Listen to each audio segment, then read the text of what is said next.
Spider-Man's a character who's had a lot of headlining adaptations. And I mean, a lot. So it stands to reason that eventually you see enough Mary Jane Watsons and Gwen Stacy's and Flash Thompsons and you want to tack on in a different direction. Which explains why your friendly neighborhood Spider-Man's best friend is not Harry Osborn or Ned Leeds or Mary Jane, but instead, Nico Minoru, who up until now has had basically no association with Spider-Man whatsoever as far as I know. Nico is easily the best known of the Runaways, although I shouldn't really call them that because that was never officially the team's name. Hell, calling them a team is charitable. They're a group of kids who all ran away together on finding out that their parents were a group of secret supervillains. Nico, like her parents, is a magician, though most of her spellcasting ability is dependent on an artifact known as the Staff of One. The staff appears to be able to do just about anything on command with just a word or phrase, but as with most magic, there's a twist.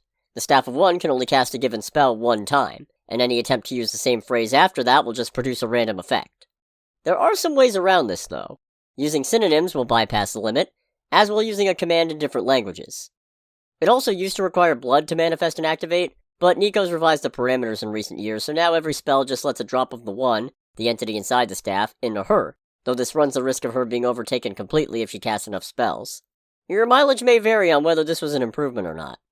Aside from her time with the unofficial Runaways, Nico's also been part of another not team, when Arcade abducted a group of young people with superpowers and intended on pitting them against each other to escape the latest incarnation of his Hunger Games ripping off Murder World Arena. Nico died during the course of this, but did manage to come back very quickly in fact, and, well, I'm hoping I never have much of a reason to get into Avengers Arena beyond this. It's a little edgy grimdark for my tastes. She was also part of A-Force, which, like many things I discuss in this show, all goes back to the 2015 Secret Wars event.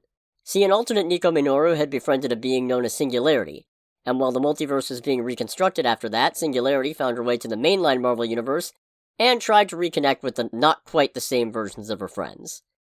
This did not last particularly long. Pretty sure the band broke up around Civil War II, which I also hope I never really need to get into. Oh hey, here's a possible if tentative connection to Spider-Man. Nico's also been a teacher at the Strange Academy, yes, that's strange, which aims to help train the next generation of magicians. Specifically, as Professor of Creative Spellcasting. And we know Doctor Strange is due to appear in your friendly neighborhood Spider-Man in some capacity, so that's definitely nothing and I'm reaching, but aren't you glad you know that now? Next week, we'll see what the first couple episodes hold and go from there. Or maybe I'll do something Captain America related, it's getting to be about that time.